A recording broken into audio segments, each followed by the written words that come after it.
Problem यहां आती है कि स्टूडेंट प्रोटेस्ट सीधा ही सीधा आर्म्ड फोर्सेस के साथ टकराव में क्यों आए। प्रॉब्लम यहां है, ये हमारे सिस्टम की कमी है, ये हमारा कॉलोनियल सिस्टम है, ब्रिटिश सिस्टम का हर लॉ एंड ऑर्डर लाठी चार्ज, अब आर्म्ड फोर्स लाओ, ये गलत है। इसको इस्तेमाल करना, इसका हमको दुरुपयोग हो रहा है, ये मिसप्लेस्ड पॉलिसी है। हमको ये कॉलोनियल ब्रिटिश सिस्टम से निकलना होगा। स्टूडेंट प्रोटेस्ट का पहला जो लाइन ऑफ डिफेंस है वो है civil police, which is civil defence. हम क्यों नहीं सिविल डिफेंस को यूज कर रहे? और सिविल डिफेंस तो युवा है, ट्रेन्ड है, पेड है, हर स्टेट में है। तो पहली लाइन ऑफ सिविल डिफेंस में युवा मेन एंड वुमेन होंगे और उनके पास कोई लाठी नहीं होगी।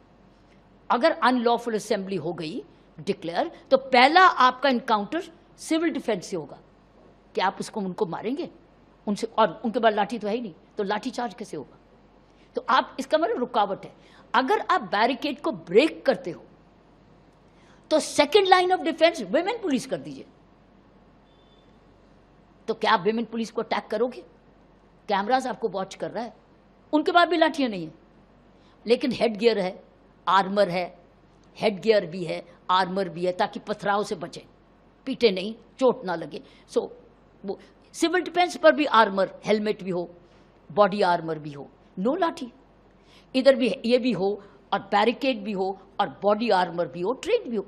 लेकिन अगर बेकाबू हो रहा है तो फिर लास्ट रिजॉर्ट होनी चाहिए अपनी आर्म्ड पुलिस सिचुएशन देख के करेगी, ये उसकी जिम्मेवारी है। टीयर गैस करना है, लाठी चार्ज करना है, या वाटर कैनन लगाना है, वो जो लास्ट स्टेज है।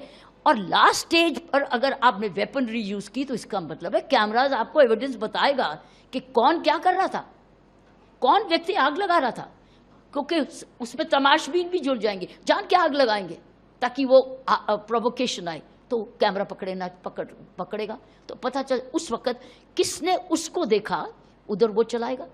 तो आपने तो, मैंने नहीं देखा, बाद में वो तो सिर्फ कैमरे नहीं देखा। और ऊपर से ड्रोन्स चलाओ, साथ साथ ड्रोन्स थ्रू आउट चलने चाहिए। ड्रोन आपको कैप्चर, ऊपर से भी कैप्चर करे, ड्रोन टेक्नोलॉजी का इस्तेमाल नीचे से भी करे, तो आप तो इन दी एंड पता चल जाएगा किसने क्या किया। लेकिन एक बात है कि प्रदर्शियों को पता होना चाहिए कि जब आप प्रदर्शन के लिए आए हैं और 144 लगी, वो जैसे 144 पहले थी, जो जिसके बाद बात है प्रोहिबिटरी ऑर्डर आ गया और आपको कहा गया कि you are a non lawful assembly, ना हो, कुछ भी हो सकता है।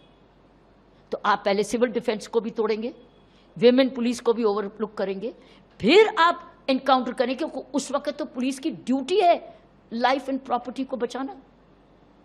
चौथा गलती, अगली गलती जो मैंने देखा ये यहाँ पर प्रोटेस्ट में हुई है, एक तो कोई बैरियर नहीं, आप सीधा ही बढ़ रहे हैं आर्म्ड फोर्स के साथ।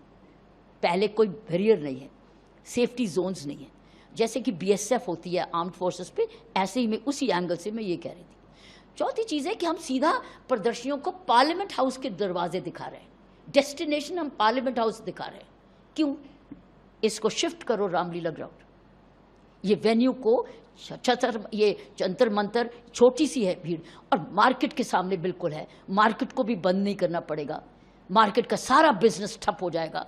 और उसमें रैंडसैकिंग भी हुई, उसमें आपने देखा वो भी आई, इसलिए लोगों ने दुकानें बंद की, क्योंकि लूटपाट शुरू हो गई दुकानों से। लॉ एंड ऑर्डर में जिम्मेवारी उसकी होती है जो सीनियर मोस्ट ऑफिसर वहां होता है, और सीनियर मोस्ट ना भी होना, जो मौके को सफर कर रहा है उसके हाथ में फैसला होता है कि वो इसको अनलॉफुल असेंबली को कैसे डिस्पर्स करे।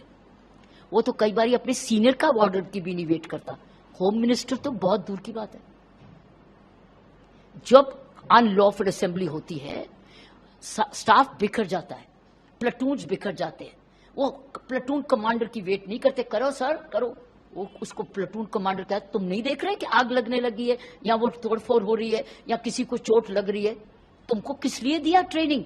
तुमको तुम्हारा कर्तव्य था। That means decision of the law and order जब होती है ऐसे मौके पर, वो जो खुद ऑफिसर्स जो सीनियर्स होते हैं, जो भी सीनियर्स होते हैं, हवलदार भी होते हैं, सब इंस्पेक्टर भी होते हैं, ये उनकी ड्यूटी होती है और किसी की नहीं।